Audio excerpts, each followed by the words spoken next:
We are looking for a fan for our third fan book choice. Do you want to be like Squiggy and Lindsay? Find out more information at www.bookinterrupted.com/fans. Parental guidance is recommended because this episode has mature topics and strong language. Here are some moments you can look forward to during this episode of Book Interrupted. Book reader problem right there. Yeah. Frig! She's a liar. Okay, I already so made her bed. Well, I no- slept in it because she kicked me out of my bed. embarrassingly explains how I can be just a little bit much. If you were indeed in fight or flight, to have slow, regulated, rhythmic breathing. Are they acting in a way that you weren't allowed to act? And then eventually I hope that he'll make the right choice before the school calls children's aid. Okay. Sweet spot of timing it Some out. high stakes poker there, but okay. Mind, body, and soul. Information is the goal. Try to learn something new without being distracted. Mind, body, and soul. Information is the goal. Trying to learn something new without being disrupted. Mind, body, and soul. Inspiration is the goal. And we're gonna talk it out on Book Interrupted. Welcome to Book Interrupted, a book club for busy people to connect and one that celebrates life's interruptions. If you'd like to join along, this book cycle is from January 3rd to February 13th. It's Leah's book pick, and we're reading What Happened to You by Dr. Bruce D. Perry and Oprah Winfrey. Our earliest experiences shape our lives far down the road, and What Happened to You provides powerful scientific and emotional insights into the behavioral patterns so many of us struggle to understand. This book is going to change the way you see your life. Let's listen in to this episode's group discussion.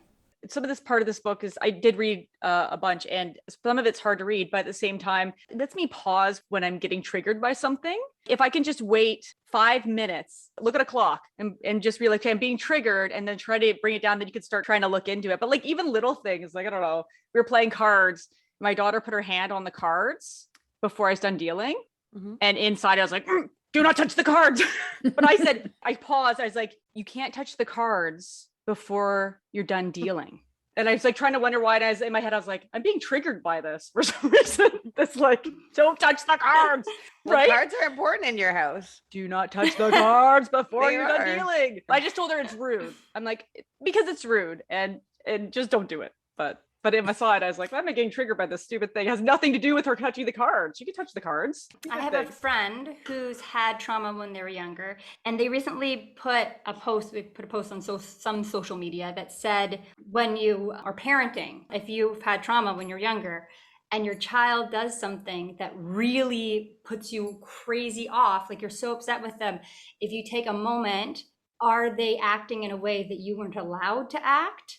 And if so, instead of disciplining your child, you should reflect. Yeah, reflect to yourself, be like, okay, basically it's what you're saying, Meredith. Like, you're triggered. It's not about you. Yeah. It's not about your child doing something at that. It's about what happened to you. Right. What happened to you? They're not trying to push your buttons. You have a certain number of buttons and you spend a lot of time with them. So eventually, if they're doing stuff all day, one time it's going to push your button. It has nothing to do with them trying to drive you crazy. I mean, sometimes you might be like, I know your buttons, but yeah, totally. It's interesting. She put that down, and that was like interesting. She's like, I tried to do this with my kids. I try. Like, being like, why am I overreacting to this situation? It has to do with my childhood. Yeah, patience is hard. Stopping for 5 minutes is really great and really, really hard. Really hard, because that 5 minutes does not feel like 5 minutes. It's like forever. To build patience. Yeah. There was this training that we did at my last job. It was about trying to strengthen that muscle between reacting and responding. He had a helpful acronym that was TAP. So if you can, and you recognize, like Mare recognizes, then you take a breath, that's the T, and then you acknowledge what you're feeling, and then you proceed. So just by doing that, which doesn't have to take 5 minutes, it could be obviously shorter, unless you're feeling a lot of things, I guess. that provides that space enough. And the other biological hack of it is when you are triggered and your fight or flight is responding, it's doing what it does to get you ready. So if you spend time deep breathing, you're telling your body there's nothing wrong. It hacks the system. Yes, exactly. It overrides it because Right. from a physiological response, Right. it wouldn't make sense if you were indeed in fight or flight to have slow regulated Right. rhythmic breathing. Right. Mhm. So that's a cool one. And then, so this was dealing with resistance, right? So which could be described as some of the things that trigger us as parents or whatever, like whatever version of resistance. He had this paradigm where he started with really getting aware of what resistance is.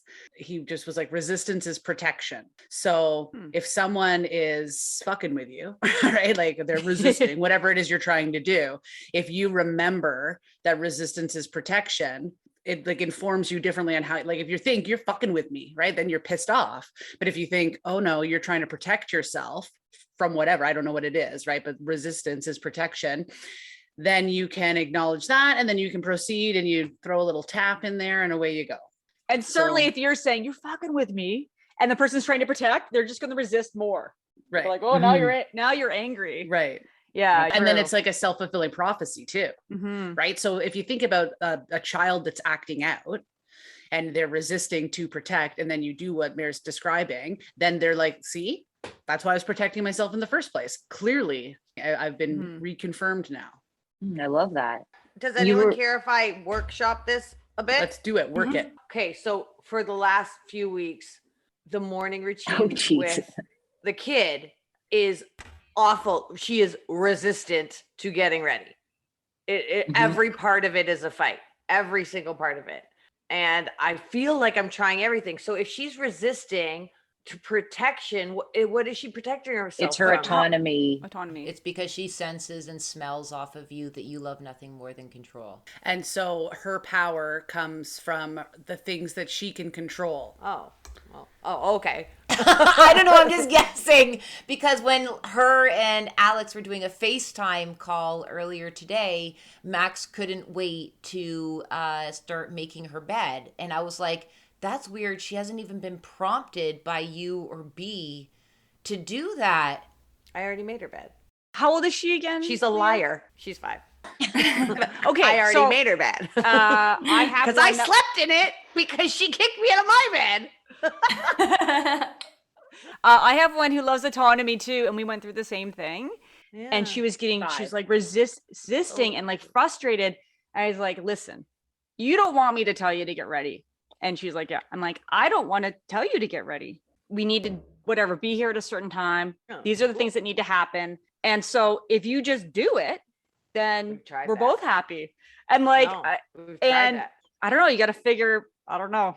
No. Would she want to share some opinions on what order in which she can go through? She picks out her own clothes. She can pick out whatever she wants to wear. She can get ready in whatever order she wants to. I don't know. I'm just trying to think about resistance in this protection mode. Kim has something. The things that kids are going for, if they're not protecting, is power, control, because they don't have that, right? Because they're kids. Everybody else is in charge of everything. So that's when they find out how they can get that, that's where that comes from. So that's like resisting brushing teeth, or what, all that stuff is really just versions of them having choices and some version of power. So the more, like you're saying, you give her choices or she can do it, whatever thing, the more you do that, the more empowered she should feel and the less she should resist. And so, for example, like with my son, what I would do, so if the situation is I'm not getting dressed, then it's like, okay, you get to pick your shirt, right? So it's not about having a fight about, yes, you are getting dressed, no, I'm not. It's like, which shirt do you want to wear? And then I would add with my son, because he wants to have that choice, I'd be like, so you can pick, and if you're not going to pick, I'm going to pick. And then I would always pick the shirt that I know he doesn't want to wear. And then he'd be like, I want that one. And he would automatically, resist the choice I made. But then in his resistance of that, he picked a shirt. So now we're one step closer. So it's like, Oh, that's sneaky little trick. Yeah. So you just, it's Yeah. always about giving them choices, but also saying, if you choose not to I choose, pick out a pantsuit for her. exactly, then And mommy will she'll- choose. And for me, just for the fun of like, just to keep it entertaining for me, I'd always pick what he didn't want to wear and be like, well, Mm. and same thing with breakfast. Do you want toast or cereal? I don't want any. Okay, well then mommy's going to pick. And then like he might not eat like whatever, but like the more that you kind of just consistently go this or that, it's up to you. And then when they don't want it, you're like, okay, well I'm picking. And I've been then doing it's up to you. You get to choose how you, or you can What about spend it. like if it's simpler choices, it can't Yeah, be it too gets like smaller. vague. It has If to it's be too very Right. concrete. I'll try it. I'll loop what back. about I would do that what Kim would do, being like, you can choose or I'll choose. And sometimes I would set a timer. I'd be like, Yeah. you Yeah, have we this much started time the to timer choose. thing, and that's I'm a gonna good go, thing. and now you're wearing this. Or Totally. sometimes I would, completely unrelated, give my kid autonomy or an ability to master something completely different that made them feel powerful. So for us, it's like physical stuff, riding a bike, snowboarding, swimming, whatever, something else in their life that they can master, or making breakfast or whatever. Something else to master to get that power, feeling powerful and feeling in control of their body or whatever. It'd be different for different kids, and it's completely unrelated. And then they kind of didn't have to control the little things that annoy us parents so much when you're on a schedule and have to be somewhere. Okay. Oh, Leah, is Yes. your little one also starting to realize that she doesn't have as much power or autonomy and choice when she goes to school? Could this also be a delay tactic? yeah. For sure, I that makes also like, I'm not a parent, obviously, No. but All advice is good advice. That's not true. yeah, that's not true.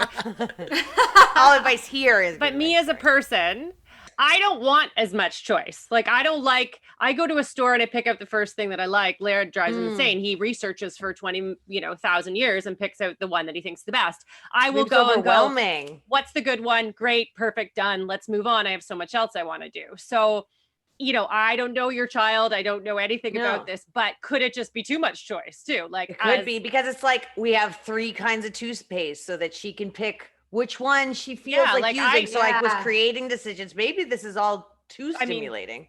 Yeah, like, I don't want that, like, as a person, and I didn't want that as a kid. I just want. I know, I this hate is that. a Like when a I don't wanna menu's have too to big, think. Yeah, like going to a restaurant that has a huge menu, I was like, I'm leaving. This is like Yeah. going to Subway is my nightmare. When you go to like Mr. Sub and you have to pick all the toppings, and I'm like, just tell All me of what them. tastes good Yeah, together. just give Yeah. me something. Yeah, exactly. Yeah. I don't know. Like, just if you're throwing out ideas here and want to try Yeah. something different. Okay. Yeah, that's not bad. I like at that. all. Like, Go I think opposite maybe in Like- the world we live in, we all just have too much choice. Oftentimes it's Especially hard to make first a thing in the choice. morning when your kid's tired, everyone's tired. You probably maybe Yeah. don't want to make choices. No, I hate Okay, even picking I out like my it. outfit sometimes. I'm like, oh, Yeah. I gotta figure this out. I don't know. I'll just grab Totally. the thing that's sitting on the chair because that's the Mhm. easiest. So To like Lindsay's point, I started getting annoyed with the like, what do you guys want to have for breakfast? And I was just like, no, we're not asking this Like, it was question too many ever. asking. It's just yeah. we're having this for breakfast, and then Yeah, like, I the don't want it. serving. I'm like, well, if you want that other thing, we'll do that tomorrow then. Yeah. But everyone is having oatmeal. I'm making Yeah. it. cookie ready. you're gonna like it. This is what we're eating. You know. For me, only one of my children are difficult in the morning. This might not be helpful at all, but No. my husband just deals with her in the morning. I just don't. B's way worse. Oh, is he worse? Oh, So we need to send her husband to you. Yeah, you can send your husband to me anytime, Sarah. I'll take good care of him. I'd rather like you to send him over. he deals with her. Like even my other kids, I get them I get all their clothes and stuff and lay Yeah. them out, whatever, and I wake them up in the morning. And my other kids get ready, Mm. and they're downstairs, and he just is with her the whole morning until she's in breakfast, and then she's happy. But with She me, probably loves she is that. miserable. Yeah. So I'm like, I'm done now. Nope, done. You're gonna put clothes on. We're going pajamas. I don't care. I'm done now. I started like leaving. I was like, I'll be in the car. We're leaving. And they'll be like, you're leaving without me? I'm like, we are leaving now. So don't worry. I got your boots and your coat. Just meet me So out there. I guess I was like, maybe just personalities. Like my other kids were fine getting ready with me. It's just my youngest, and she's fine with my husband. There you Yeah, go. but maybe not. It would be worse if it be. So No. I'd go with everyone else's suggestion. Maybe delegate it to Bo. Yeah, the dog will take Put care Bo of in it. charge? He'll clean her. Or I don't know why I said he, Bo's a girl. The other thing too that works sometimes is natural consequences if you can. Yeah. So like with my son, he never ever wants to wear rain boots. So I'm like, fine, have soakers all day. Like I don't care. Or like to a certain degree, I'll do the same thing with this winter coat. Like he doesn't want to wear it. And I'm like, okay, go and enjoy your freezing recess. And I hope, and then eventually I hope that he'll make the right choice before the school calls children's aid. There's that sweet spot of timing it out. That's some high stakes poker there, but okay. I like to do Kim's method, but I think it's only because I'm conflict avoidant and it drives my Yeah. hubby mad. He's like, who do you think's in charge here? It's raining. They need rain boots. It's that simple, No, Kara. And Kara's I was not like, in charge. and there. I was like, no, I was like, honestly, do you want to start your day with a fight or do you just want them to learn the freaking lesson totally No. on their own? They don't like having soaking wet But feet. you're like so nice to your kids. You're so accommodating. But you can do that. You can Accommodate. say, okay, you don't have to wear it, but you have to bring it. I do that too with the coat. Right? Yeah. They're like, it's just you have to bring it. You don't have to wear it. Like 'cause Yeah. one of mine is doesn't want to wear, it's winter. She doesn't want to wear a coat. She's got no, I'm like, well, you have to bring it. And then like we get 3 minutes outside. She's like, I'm cold. I was like, well, remember we brought this. She's like, oh yeah, of course. Or whatever. Yeah, but Yeah, that totally. works. Convenient. Because it Yeah. never works when Imagine you're that. like, fine, don't bring it, but I don't want to hear about it when you're cold. They don't remember yeah. that Oh. deal. The whole rest of the time No. is like, can you put the heat on? I'm so freezing. It's like, "Ugh, this is why you bring Okay, your well, coat." sorry guys, I kind of monopolized that, but I just when everyone was talking, I was thinking about like how would that work in real and practical? Lots of things like from this book and many of the books we've read, you read them like especially in nonviolent communication, then like trying to put them in practical use, So especially hard. with someone else who might not have read nonviolent communication, is so challenging. Yeah. Especially, yeah. I agree with Kara though, having a power struggle in the morning. You just got to would- choose your I don't want the battles. power. Oh, totally. struggle, I was like, I don't want to right? ruin my freaking day. But Or she might just um, have to be the smelly kid. Like maybe You that's know what? It'll get Totally. better. And then someone will be just like, you triggers my- stink. And then she'll be like, bath time forever. Right? Like it'll get better. Yeah. It'll I pass. guess try each one for a couple days and then move to the next and whatever sticks. Go with Oh that. my god, I hope smelly kid doesn't stick. That really I triggers think it's me. actually probably like what Lindsay said, knowing Max's personality. I think it's first thing in the morning, a bombardment of so many choices. It's just easier to shut that It's exhausting. shit down. I'm gonna you know what I'm gonna do? I'm gonna flip flop it. Because you also didn't appreciate when you were growing up a lot of I choices. didn't appreciate anything, really. I don't think there was something I appreciated. I appreciated mashed potatoes. That was about it. True, actually. Go with what works, I guess. Yeah. I guess so. So see if you can find her mashed potato. I will find Do it. mashed potato. Hashtag But mashed potato. God, I want mashed potatoes Hashtag right now. mashed.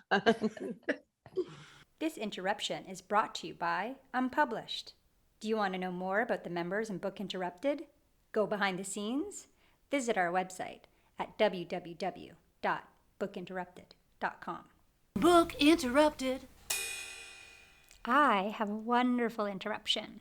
My interruption is that my mother came to visit, and it's the first time she's ever come to visit us. We spent a lot of time preparing for her, and now that she's here, I'm just trying to spend as much time as possible with her. So that's my interruption. Mom time.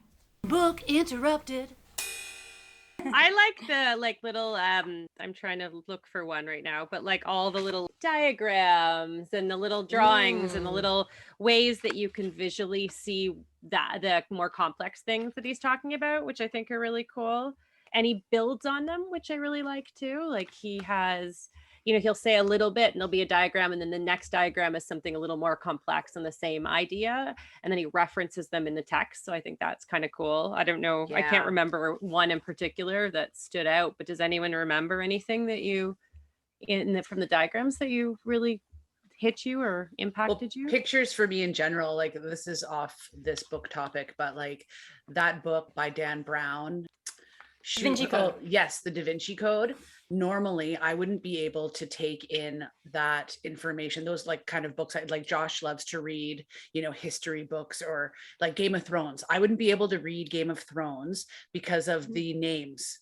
Those names don't mean anything to me. So for me to read that name, I don't even bother reading it, or I pronounce and so it doesn't stay with me. So Da Vinci Code, because of all the things that they were talking about, I had an illustrated version.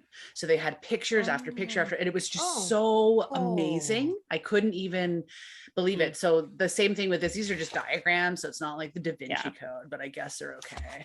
But like a visual is always super helpful. Like that resistance is protection. That came with a visual of a triangle about trying to get to, the point. But like, so not the exact same point as you're making, Lindsay, but I did say after complaining about the conversational delivery, I do like the coordination of the coloring of the book, right? Like Oprah's in blue and then all of this like watercolor kind of, I did like that. I thought it was like nicely put together in those ways. Yeah. I love the book. Like, I like how it feels. I love like aesthetically how it's set up. I like Kim said, that Oprah's in blue and he's in black. I think aesthetically the book is so lovely. Yeah. It makes me like it more. I don't. Yeah. Yeah. I agree. Has anybody ever bought an audiobook and then realized this book needs diagrams? Right? Like, and you're listening to an audiobook that clearly has diagrams in the real book. And you're like, man, this is heavy. It's hard to sometimes get your mind around ones when they're like, if you could see this graph, figure 1 says blah, blah, blah. Oh, can you explain the curve of the line? Yeah.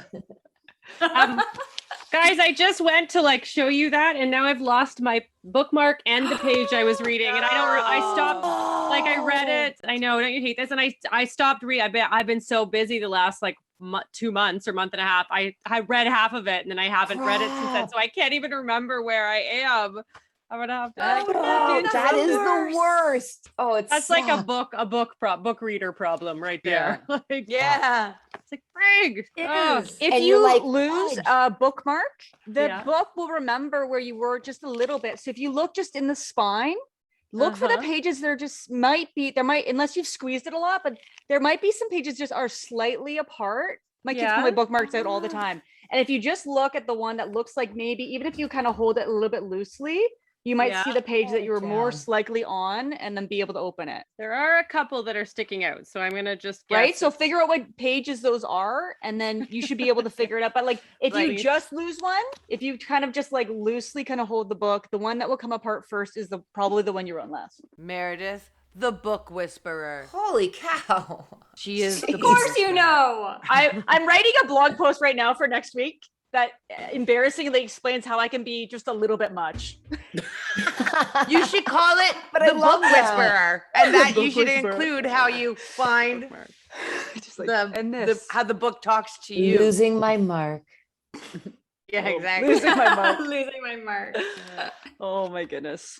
Yes, I go a little bit Meredith on things. It's almost like you're an engineer. Almost. You know? Yeah. Oh my goodness. Trying to find this is the one. This about the rewards. Now that I'm decided, I kind of know where I stopped. Who knows? I'll reread it later. But the buckets? About the buckets. I think that's actually the picture I showed, and then I got distracted. And anyways, this is page 62. 2. Yeah. If anyone wants to look, but just the idea of if you have a regulated something. I'm gonna just butcher this. You're pulling a real Kim on this one. I really am. You're pulling a regulated something, then something happens. I know, that's what I feel like. Well, because it was ages ago when I read this, but basically you're able to fill your reward bucket in a different way if you haven't like had trauma in your life, and if you've had, basically is the concept of it. You can fulfill your reward bucket better in a relational sense and not fill it as much with alcohol or drugs or sweet and salty foods or stuff like that. Right. If I you remember. Yeah. Okay, great. If you have I see it. those strong relationships and that idea. But I thought that was really interesting. Yeah, as like well. if you like you learn how to fill your bucket, it's part of the imprinting or whatever in the beginning.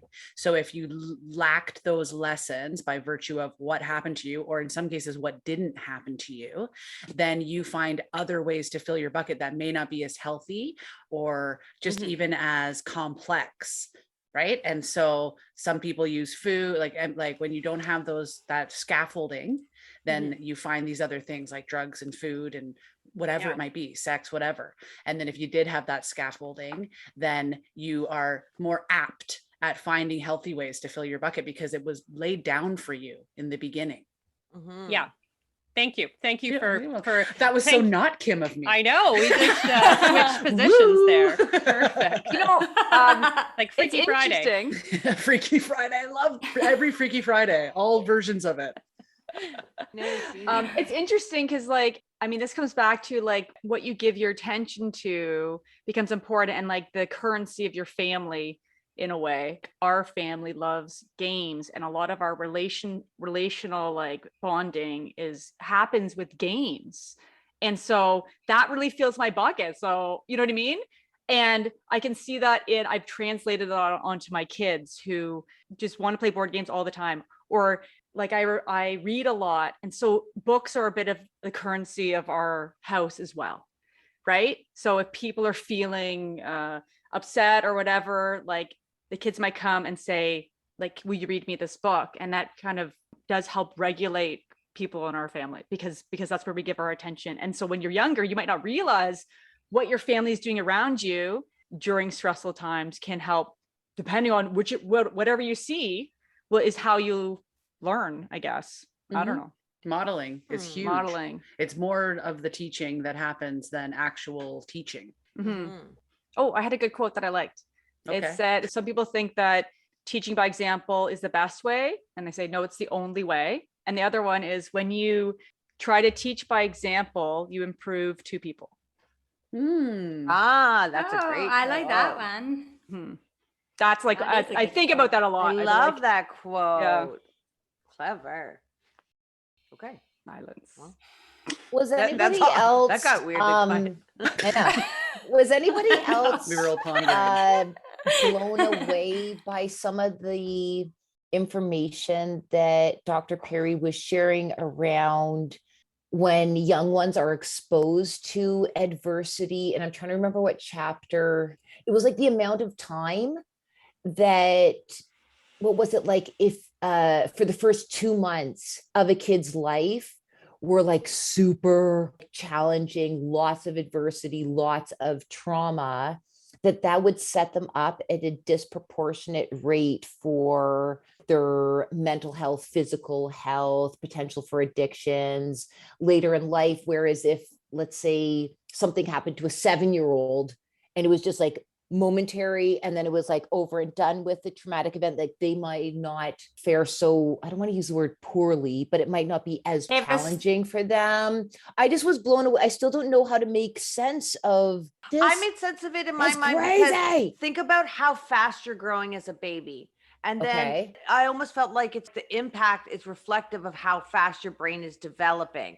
And then you kind of, as you get older, You've had more perhaps it's- tools and modeling. or your brain development is not happening at such a record rate. So I almost felt like that made sense to me because it's Oh, imagine if a baby could express, it must be so uncomfortable. You're just turning into the Totally. Hulk every fucking minute, like a constant development. You're multiplying cells and a crazy, that's how I kind of visualized it. Because major systems are getting set up at those times, right? So if in the first 2 months those major systems get set up undisturbed, then they've got that going for them. And I like the metaphor of scaffolding, right? So now the frame of the house has been built, right? And then in the next X amount of time, these other things are getting built and put into place. And if those go undisturbed, now they got that and that. So if something dings there, they have, step 1 and step 2 securely, the foundation has begun.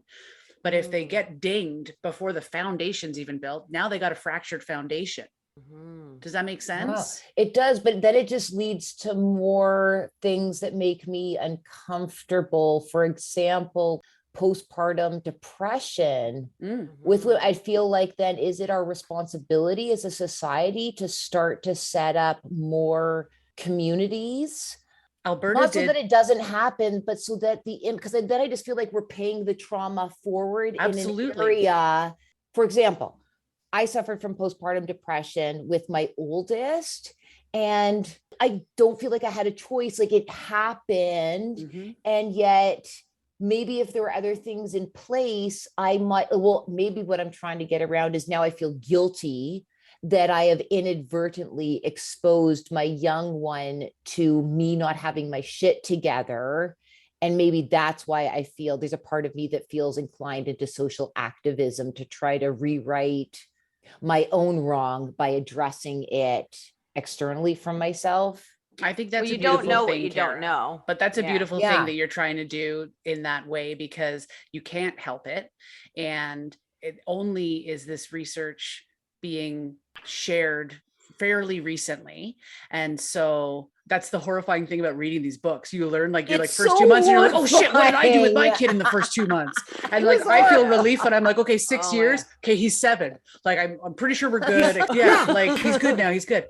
But Alberta did this major gathering of resources and research and discovered exactly what you're talking about, which is surprising to you. And now they have restructured almost like their medical system in the ways that you're kind of suggesting, because they realize these sensitive periods, right? And so doctors are now meant to be screening and reaching out to women and finding out. And so when these things are happening, they're then, surrounding them, because it doesn't have to be like, you're lucky for your children, Kara, I'm assuming, because you're surrounded by other caring adults and such. You weren't in isolation with your child, right? And so it doesn't just have to be the primary parent. They just need to have some versions of stable adults in their lives too. So when higher needs are identified sooner, which is what they discovered, they're doing this in California too. So the doctors, the first people who are seeing these babies, even before, like prenatal care, is focused, is informed by this now, so that they can try to protect against and create these resilience factors as well in these higher needs cases, like just what you're saying, because people are realizing and recognizing. Oh, yeah, it's in a spectrum, in that maybe my oldest wasn't as impacted because there were other mature, healthy, balanced adults within our tribe. Whereas in some circumstances, that mama might be in total isolation, and that's even more traumatic for the young one. So if we can start introducing screening earlier.